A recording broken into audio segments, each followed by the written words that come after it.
when you're acknowledging people, you want it to be authentic. When you do an apology, you want it to be authentic, which is all things that leads to a kind company culture. Yeah. And people see through it as well. If it's just a tick box exercise, so if, for instance, someone wants to do it and because it's going to increase productivity and reduce stress, but they're only doing it, they've put these measures in just as a tick box, people will see through it and won't trust it, and it will fail. Kindness in business can truly make a massive difference of how things operate, how motivated your people are, and just how other people perceive you. And if you're working with small business owners or just business owners in general, they didn't start their own business to work with people they don't like. They most likely started it, at least one of the reasons is because they wanted to avoid that, which is why I brought Rachael on here. She's been involved with a few charities and just really emphasizes kindness. And to start us off, Rachael, what motivated you? What kind of brought up that business needs more kindness? It's a nice question. I think some of the experience that I've had with businesses has been run by fear and a very masculine, macho environment. So if I frighten people, they'll do as they're told and they'll buck and they'll just do it. And there's so much evidence to suggest otherwise. And I do not respond well to fear, being someone shouting at me and telling me how to behave in that sort of environment. So I thought I can't be the only one who isn't going to thrive in that environment. And so having had experiences in my own workplace where the culture was quite negative, quite bullying, then for me, it just made sense that when I looked at my own practice, I didn't behave like that. And I got so much from my teams when I showed kindness and when I listened and when I showed respect and trust to my team, that it just was obvious to me that kindness was by clearly the better way of working rather than through fear, bullying, insecurity. It just was a better place to be and a nicer place to be. For sure. And it does make a big difference. I've had those experiences within myself. I mentioned on the podcast before that I used to have a management role, and we have a thing over here called in Denmark within management training, acknowledgement leadership. That's the translation. It's not really the best choice of words, doesn't make the most sense, just roll off the tongue very well. But I started to really emphasize that within my team, and Jesus, it just made such a massive difference. It almost kind of became a problem because they set the bar of, okay, how much can we achieve? Normally looking at the numbers. But the thing was, people really liked working for me a lot more than all the other people. So if I was there, people would do a lot more, work a lot harder compared to when other people were there. So you just see it was stressed, things just broke, the whole thing just fires everywhere basically. So yeah, that kind of became a problem. And that leads me into my secondary question, which is, was there a time within your own career where you really had a breakthrough with kindness? So that's a really interesting question as well. And I think, so part of the problem with being dyslexic in this age is you have a terrible memory. And so trying to think of it and remember something is quite hard, particularly because I think that I had a good example from my dad, I felt he was a good leader as well. So it was intrinsic in me to be kind. But there was one instance that I can think of where it probably wouldn't be what most people would associate with kindness, which I think makes it a good example. So it's several years ago, and we'd just recruited. It was before Kilty was conceived, and it was we'd just recruited a new trainer, and we had a really robust induction period for this individual or for any new staff. And I was going along with this and trying to be. So I was being kind by following the expectations and the induction process, but I was also being nice, which turned out to be detrimental because she wasn't quite meeting the standard, but the evidence in front of me with her CV and interview said that she could do it. So I wanted to kindly and gently and supportively put her in a position where she was delivering training to a client with me there, so I'd be supporting her. And she said that she was ready and she wanted to do this. So I was like, great. We get down to this client, and at the last minute, she completely backs out and says, nope, I can't do it. So I'm just left there. I'm like, fine, okay. I will then do the training. You can shadow me, you can watch me, learn from me, and then the next training you have to do, which we did, and that was fine. And then I went to observe her to kind of to sign off her probation period and say, right, yep, you're ready. Let's go. And I did, and I shadowed her, and she delivered the training. And at the end of the training, and it was she was a bit like Jekyll and Hyde. She was a very gentle soul.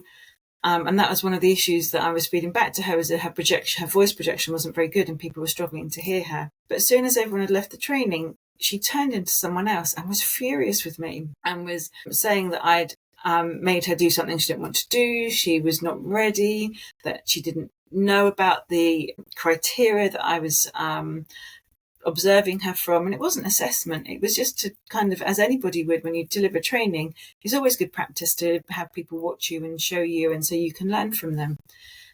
Anyway, I then had to kind of take a step back and make a really clear decision that this wasn't going to work with this lady, that she'd been saying one thing to me, another thing to a colleague, and all the things I'd put in place were not working. So I pretty much said to her, right, you've got to make a decision, because this is how we're going to be. You've got to decide whether this is the right role for you. 8 o'clock the next morning, she'd handed in her notice. And the reason that was kind was because I was really clear and honest with her. I put really clear boundaries in at the end. And I had all the way through, but I'd allowed myself to be nice and be taking on this journey. And I hadn't listened to my gut feelings about this, and I should have listened earlier. So my breakthrough from that was that I absolutely must have really clear processes, but also I must be really confident in when someone isn't doing what I feel is right, that I need to nip that in the bud really quickly and be really clear about that and honest from the beginning. So when she pulled out the first time, I shouldn't have accepted that. I should have not forced her or done anything along those lines, but there should have been different consequences to it. So now, and that's kindness, is that holding someone to account, putting in really clear boundaries, me leading with integrity and saying, actually, this isn't okay. Because ideally you want things to work out with that person. When things are not going as well, they need to know about it. We need to do it kindly and in a way that's supportive, but it's still really important that we do that. And so I wanted her to be really, really clear what the role was involved and how I was going to manage that situation. Because I'd built up this train, what I was expecting, and I wasn't prepared for someone to come in and in any way jeopardize it. So with that has come now I'm more confident in recognizing people's shortcomings sooner and addressing them sooner, so that so you don't get that horrible anxiety feeling going into work, or someone's dreading going into work, or someone knows that something isn't quite right, but everyone's too scared to do anything about it. So I think for me, that was my breakthrough in kind of, as well as all the other things that are deemed kind. I think there is another side to kindness which takes a real strength to do that. It's funny, first of all, that you mentioned that with dyslexia, because I'm dyslexia myself, that you have a bad memory, because I've always attributed my memory to being dyslexia, because I don't want to read something a second time if I can avoid it. So I'm going to get goddamn sure I remember it. I'm the type of person you don't want to do anything embarrassing in front of, or things you don't want remembered, because I will remember it for the next 10 years, thing by thing, word by word, everything that's happened. But what you also said in regards to honesty to me is also kindness. Yes. Because if you're not telling people the truth, that's like lying to a person. It's one of the most unkind things you can do to that person. Yeah. And that kind of beautifully leads me into the next question, because in the last conversation, I remember us talking about that kindness and being nice, they're two separate things. I never thought about it before. So I would love for you to elaborate on that. a little bit for the person listening? So for me, particularly in business, I think being nice is personal and being kind is professional.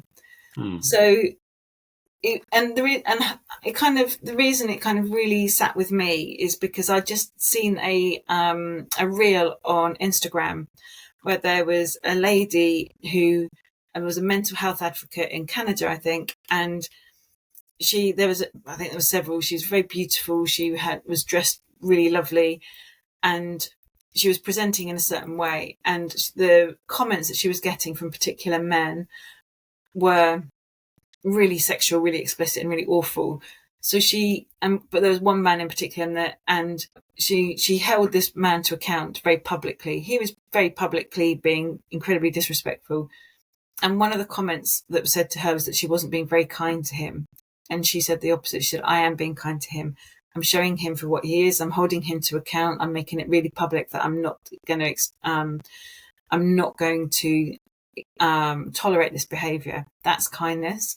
She said, what you're getting confused with is nice. I'm not going to be all nicey about it. I'm not going to say there, that's okay, and pretend it's not happening. And I guess sugarcoat it and kind of make excuses for you. And I think that's what being nice is. And there's a place for being nice, but that isn't the same as being kind. And I think, very much that it's being nice is much more personable and personal, and kindness requires as an element of professionalism, because like you say, really clear boundaries. It holds people to account. It requires honesty. It requires you to be brave.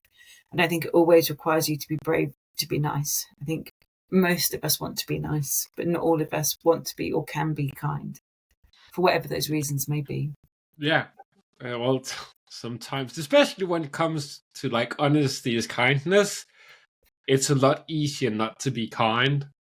Yeah. Because saying things that you know that's the truth, but you also know that a person, they don't want to hear that. That's what I define as the truth. And if you're willing to say to me what I don't want to hear, you fully know that I don't want to hear this. I prefer not to, but I need to hear it. Or at least you believe so. That, to me, true friend.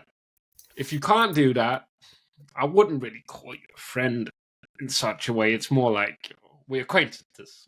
We're not friends if you can't do that. And I think, in a friendship and in a business, in a relationship business-wise, it's how you deliver that message as well. So I don't have to be rude about it. I don't have to be aggressive about it. I can still be honest in a kind way.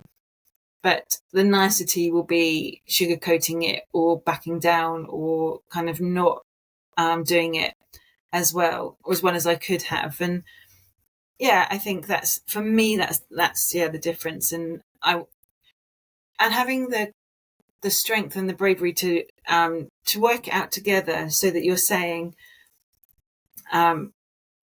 this may not be quite right. Let's work out how we can make this better or how we can fix it, and the kind of thing. So that's how you're doing it. And there's different methods of communication you can do it, like the non-violent communication method. So you present the issue, but you do it in a way that people don't feel defensive, and that's being kind, because you've got the ability to present the issue, but in a kind, boundaried way and non-judgmental way as well. And I think that's about kindness. And niceness, I think, is a place for it. It's absolutely needed. You want people to be nice. It's really important, but I think there is a distinct difference between. Yeah, when you first said it, I was like, hold up a second. What is this lady talking about?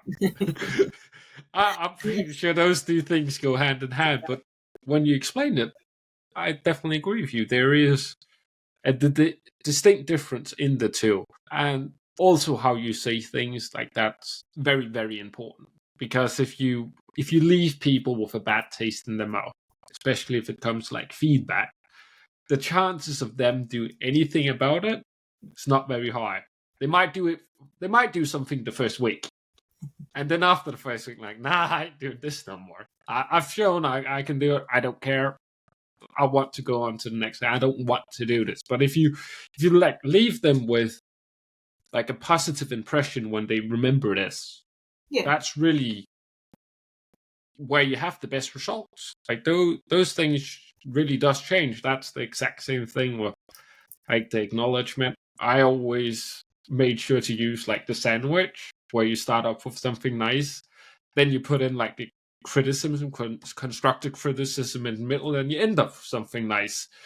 First of all, you start with something nice, because then they actually want to listen to you, and then you end off with something nice, because then they also do remember it, and don't make them feel like, oh, and give them bad feelings. Like sometimes truth doesn't feel that good, but you want to at least afterwards them to have like a thought about, okay, there might be some truth to this, and then start processing it.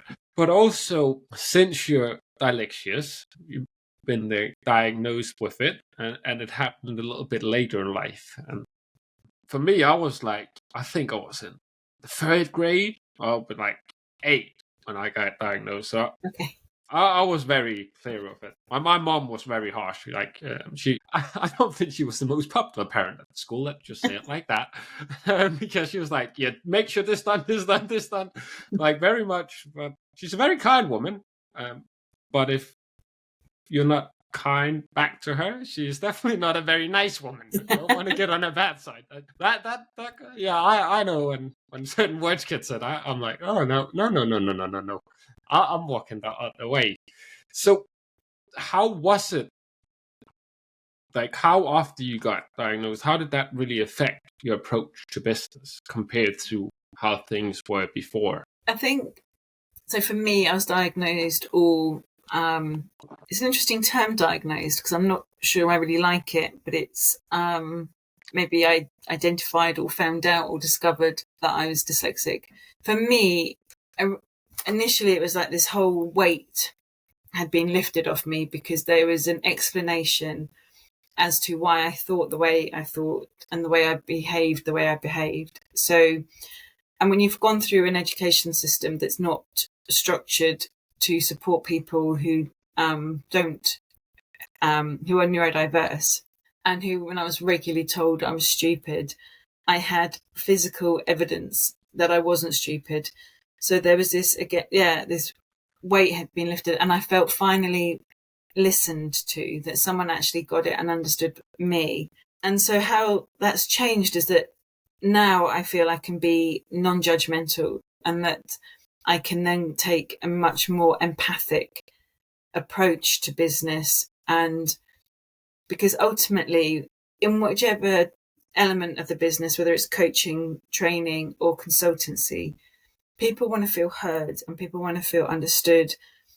And because for me, for the difference it made to me when I felt heard and felt someone got me, it was life-changing. And so if I can do that for somebody else, if I can create a safe space for them to feel heard, then that's my approach now, is that being non-judgmental, being empathic, and being able to take that step back and let them have the room to speak about what consultancy they want, or what training they want, or what coaching they need, then I'm much more likely to be successful, because I get it. And if I can, people do want to feel heard in whatever situation it is, even if they're coming to me with even if I can't do it, then it's you're building that trust and that respect.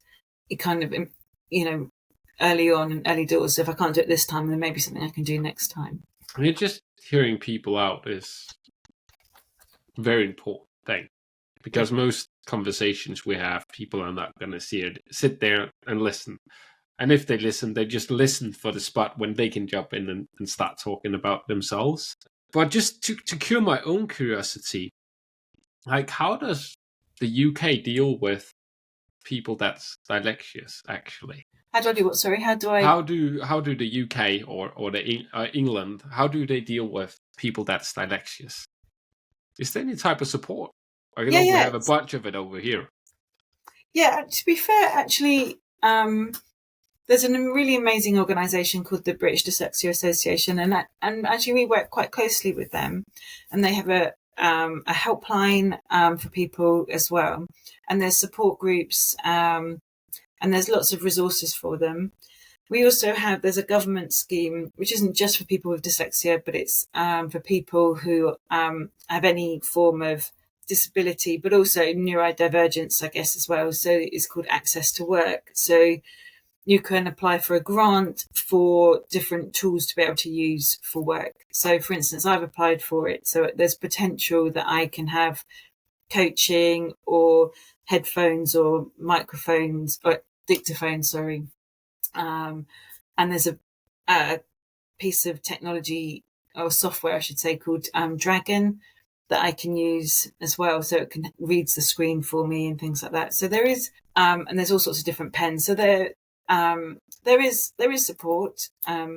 Knowing about it can be difficult sometimes, I think. And I think the UK may be coming up a long way. So yeah, I'm 8 years into that diagnosis. I wish I'd known earlier. I'd wish I'd known as a student, either at uni or at school, because perhaps I'd have taken a different route. I love advocating for people and fighting for people. So perhaps I could have been a lawyer, but there is no way I could sit and concentrate or even do exams for that long or even retain that kind of level of information without certain, support mechanisms.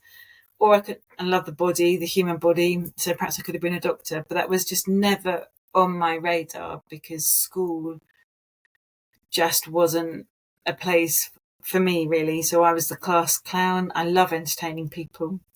I love making people laugh. And I think that's a kind of a strategy of being dyslexic, that if I can make people laugh, if I can distract people from the fact that I'm not understanding this, that I don't get it, that then, and people will, everyone likes to laugh. So it still stayed with me. So it's a good strategy, I think. But there is support. I don't know about business because when I found out, the company I worked for were really good, actually. They were the ones that supported me. And it was, oddly enough, it was my boss who was kind because my reports weren't up to scratch. I was working at director level and he knew something was wrong, but he knew I was capable. So he suggested that I go and take an online test, which is what I did, and then led to them paying for me to get a test done privately. So I was really lucky, I think, to go through that. I couldn't resist laughing a little bit when you talked about read your screen, because I remember getting those tools and I didn't like it at all because I was like, shut up, get away. That PC where they gave you like a PC where everything was installed, that nearly got thrown out the window. It annoyed me that much. I Google Translate that kind of stuff. That's way more me compared to all of those tools the government gave you. I actually find them a lot better. And I do think there is some sort of part with the Lexius people. For some reason, they like making people laugh. I believe that it's a way to get accepted because you've kind of been told, oh, you're stupid, this, that, and the third in school by a kid. So, okay, let me make them laugh. Then they'll all kind of like me. Exactly. And that was kind of the strategy. There were like another question I had regarding it, but now it's skipped my head, so it probably means let's get back on track to talk more about kindness. Also, for the person listening, if they're not diagnosed with dyslexia, I'm like, oh, can't get on to the next subject, so this one is for you. So, talking about kindness, how does kindness change a company culture, if you had to put it into your own words? We'll touch a little bit upon it briefly. So I think what kindness can do, so if you're a leader wanting to be kind, it has to be authentic and it has to be genuine. But what it can do is that it will, when people feel respected and when people feel valued, and genuine kindness will do that. So when you're being kind, you will listen to the drivers of your team. You will want to understand them so that you will want to have a two-way conversation with them. So you'll want to hear them and understand them. And when people have that, when they feel respected and their views and what they can bring to the table is valued, then people, like what you were saying earlier, will do more for you. They'll want to do more. And so they will then, and when they feel supported, they will then it's like a ripple effect. So they'll want to continue that supportive and that respect and that valuing of others. So it will become harmonious. Productivity will go up by a considerable amount. And because you're happy, feeling valued, you're not stressed. So there's a reduction in burnout and stress-related illnesses. So there is a lot of evidence now coming out saying that a kind culture will reduce burnout and stress at work. It also improves your physical and mental health. And so that culture will be transformative. So you've got well people, so you've got well motivated and productive people at your workplace. So that is your ideal scenario. But people, and it has to come from the top. So ideally, because when you, as a leader, you need to demonstrate it yourself. You've got to, when you truly understand it and you truly believe it, you've got to follow that through with your actions. So you can't just say it. It's like the saying in the UK is actions speak louder than words. And that's absolutely true. And that's how it can, will transform you for the better. It will make people well, way more productive, and it'll be the ripple effect. So from the leader down, you'll just have to, and it will, kindness will take care of itself. Yeah, it does. It does. I agree with that one. And it's a big difference, especially if you look at like the traditional company culture. When I hear my older family members talking about how work used to be, could argue that they were not the most kind places in work nowadays, but we've definitely made an improvement. Because I remember like last weekend visiting some old family members, and she was at an interview, and she got told, at this company we don't do sick days. Like, no, you're not sick, that's just not the thing. And she kind of found out she didn't want the job, so she just responded back, oh, that's very generous of you, because you both give me a salary and you make my health perfect. And that just caught him off guard. You were like, wait, what? Yeah, he never heard that answer. Very, very kind lady. Very astute lady. That's amazing. Yeah. But yeah, I would pay money to see his face with that response. Like, wait, what? Yes. It's like, and he kind of laughed on with it. I don't think she got the call back, but as mentioned, she found out before that this was not the right fit for her. So it was not a loss at that point. It's like, let's just have some fun with it. And I do love that answer. It's like, me too. I think it's brilliant. Because it's a very nice way of approaching it and saying it, because you could have gotten a lot of other answers, gotten angry, mad about, how can you say stuff like that, which is what you probably first think, but not what you respond. Kindness is sometimes also just think about what you say before you say it. Don't just spurt it out. Sometimes in the heat of the moment, it's not the best thing. But I've definitely been guilty of that. We all have. I've definitely said some things I still remember that I wish I didn't say, but we learn and we grow, right? Absolutely. And to that saying that, like, especially like words or action speaks a lot louder than words, I always like to add in like words are cheap. You can say anything. Like, it doesn't really mean nothing. And they cause so much damage as well when you, like you've just said, if you don't think before you speak, the damage can be, you can't take that back. And people will often remember how they felt around you. So, and words are part of that. But if I can do my job where someone feels safe around me, where if there's a problem, they come and talk to me, then that's good, because there's no way that I can be an expert in everything. There's no way that I'm not going to make mistakes. There's no way I'm not going to be sick. So you need to have support. You need to have people, each other, supporting each other, because that's, like you said, how we grow, how we develop. And it's a nonsense to think otherwise. I think it's, and I think it was Steve Jobs who mentioned that he deliberately employs people more intelligent than him, because so that he can have a great company. hence what he had. So why would he tell them what to do? Why would he then he wants those people to thrive. He needs an environment where they're going to use their intelligence to the maximum.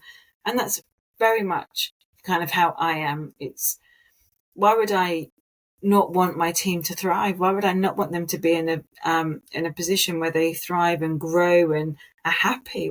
I don't understand this. I don't understand why you wouldn't be that. I don't understand why fear usually, in my experience, comes from insecurities. So you if you're not comfortable in you, if you instruct fear, or if you create fear, then people won't really find out who you are. It's a defense mechanism. And I think it's an easy option, whereas actually kindness is harder. Yeah, once you start it, I wouldn't say it's too hard. It kind of just starts snowballing. I like when I did management, because as we talked about, you make mistakes, you say things, and I would actually have one or two people I could go up nice to that heard the scenario. Like, should I go out and apologize? Because that's the best option you have. Once you said something, you can't take it back. The best thing you can do is like, I'm sorry. I said what I said. That was not right for doing it. And that's just it. You just put out an apology. There's like a sincere apology. Yeah. People are still going to have that memory of you doing that. But that's the best thing you can do in that scenario. Yeah, unless you invent the time machine. That'd be lovely. I very much like that one as well. As mentioned, I have a few things that I would like to take back. Absolutely, and never had to be said. So please let me know so I can reverse back time and change those things. Yeah. But with, like, my favorite strategy for kindness is, of course, acknowledgement, since I mentioned that very early on. And then you kind of just learn what people are good at, and then you naturally can let them thrive, as you also talked about with Steve Jobs. But do you have some other strategies on the strategy to implement kindness into an organization? I think that's a hard thing to do, because each organization is going to be different. So we have the Kilty Kindness Charter. So that could be your first step. Creating this, and because everybody is different, is giving someone the tools to show them how to listen to someone, like what you were saying, without thinking of the answer next. So how do you take that step back and let someone speak and create that safe space? But that safe space for you will be different for me.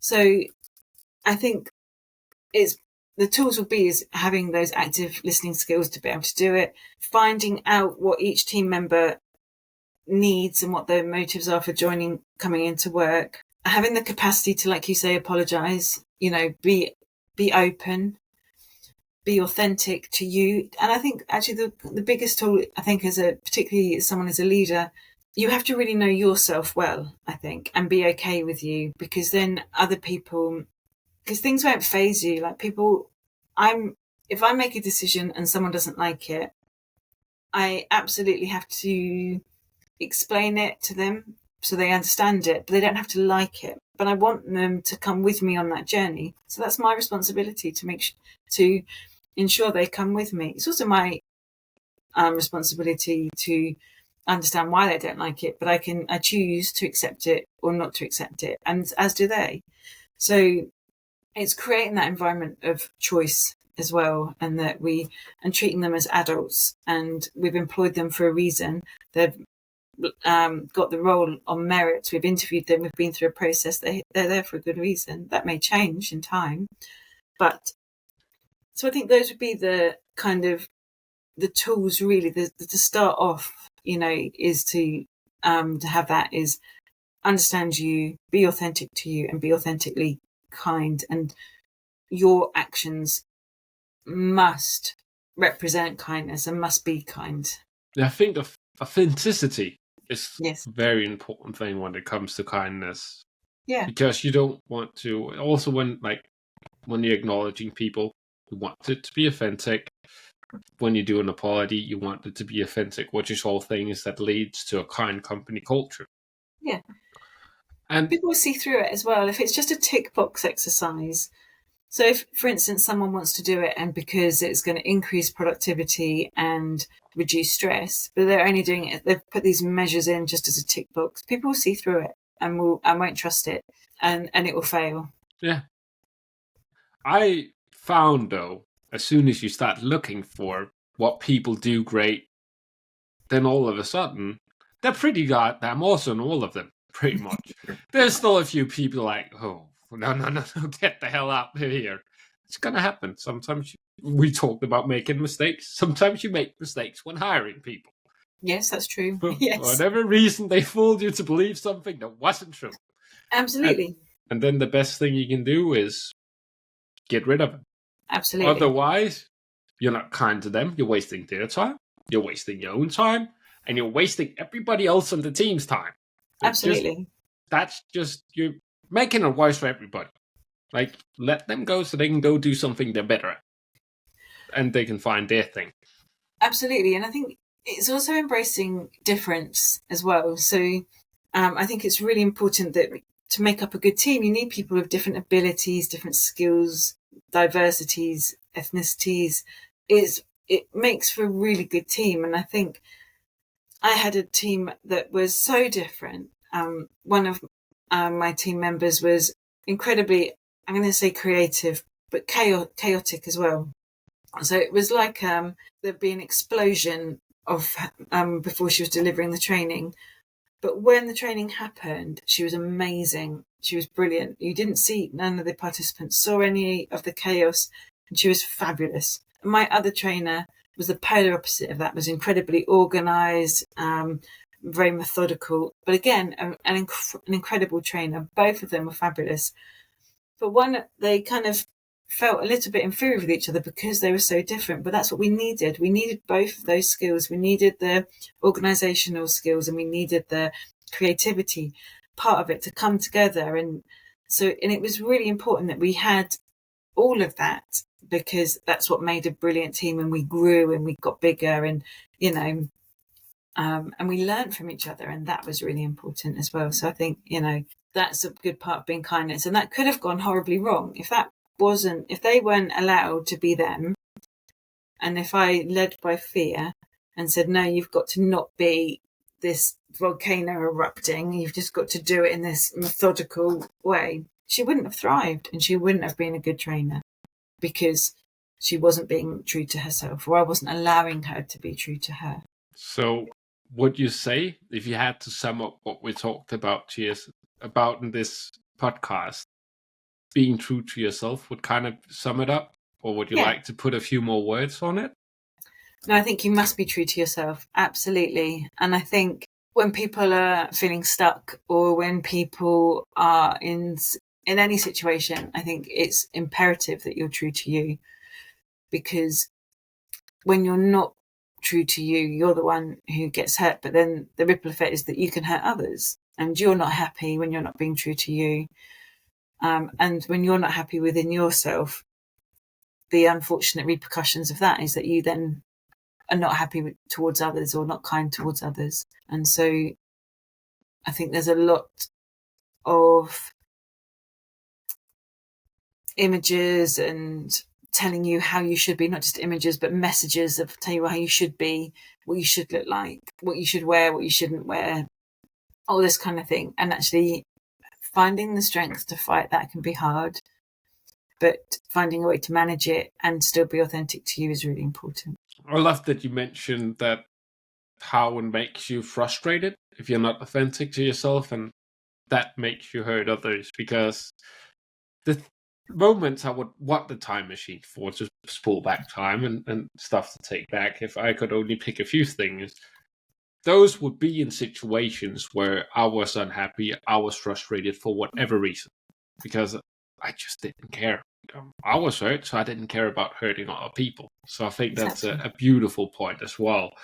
And for the person that's really enjoyed our conversation today and want to be more authentic, they want to be more happy, they want to be more kind, what would be a great place to reach you, or some good next steps to them? And if it's any links that you mentioned, they're also going to be down in the description /show notes down below. So nice and easy for the lectures people. They don't have to spell it out, because I know if you told me to spell it out, it's goddamn not important enough for me to check it out. I don't care. So, sorry, my lovely brain again. So just repeat the question. Sorry, what did you need from me? Sorry. Well, for the person that really enjoyed our conversation today, where could they check you out, learn more if that's what they want? So they can go to our website, which is www.kiltti.co.uk. And I'm on LinkedIn. I'm not overly active because I'm trying to be more active, but that requires words and things, and so that's not my strength. Or they can email me at Rachael@kilty.co.uk. As mentioned, those are going to be down below, so it's nice and easy for everybody. Yeah. No need to spell out things and all that. Not fun stuff. We can agree on that part. I don't particularly enjoy it as well. I can write a short post, stuff like that. But I really appreciate you coming on and talking about kindness in business with me today, Rachael, because I think it's such an important thing that everybody can learn something from. Even though you think you're kind, you can be more kind. There's always room for improvement. And I think, just to end on a nice note, there's Dr. Brene Brown has this really wonderful analogy called braving. And so each letter represents something. So the B stands for boundaries, the R stands for reliability, A stands for accountability, V stands for vault. So holding, it's just someone has earned your trust. I stands for integrity, N stands for non-judgmental, and G stands for generosity. And I think, for me, in a nutshell, that's what kindness is all about. And I love Brene Brown. And so I think that also braving, in a nutshell, is also kindness. So once you checked out Rachael, check out him. I hope it's a him. It's a her, Brene Brown. She's American. Check out her. Yeah, she's an amazing Texan woman. I love her stuff. I think the research and her books that she's done are just amazing. Again, thank you, Rachael, for coming on. You're very welcome. I've really enjoyed it. Thank you for inviting me.